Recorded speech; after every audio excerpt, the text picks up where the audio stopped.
In today's video, I'm going to teach you how to stitch AI clips in Filmora. We're taking multiple AI-generated videos and turning them into one smooth, connected sequence using Filmora's timeline, transitions, motion matching, and a few polishing touches so everything feels cohesive. Start by bringing all your AI clips into one place. Open Filmora, click Import Media, select the clips you want, and drag them to the timeline in the order you plan to use. Play through once to get a sense of pacing, then we'll start cleaning things up. AI clips often have awkward starts and endings, so trim away anything that doesn't serve the flow. Hover over the edges of a clip and drag inward to remove sudden jumps, frozen frames, or strange visual artifacts.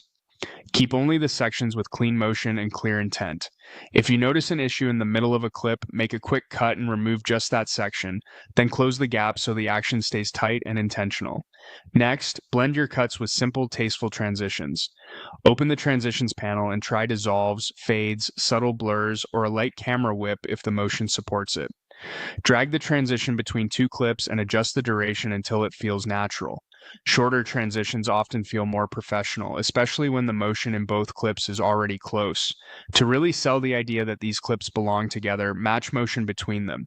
Use keyframes to add a slight zoom or pan that finishes at the end of one clip, then pick up a similar move at the start of the next. For example, if a shot slowly pushes in, begin the following shot already slightly closer or continue that push at a similar speed. This creates a seamless visual flow that distracts from any differences in the source material.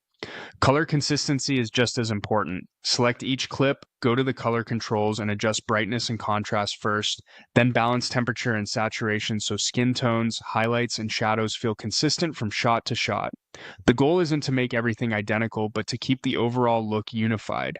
If you're adding narration or music, drop the audio in early. Cut your clips to the beat or to key phrases in the voiceover. Use Auto Beat Sync if it's available in your version to quickly align cuts with the music's rhythm and tighten the pacing. Finally, add motion blur and light finishing effects to hide seams.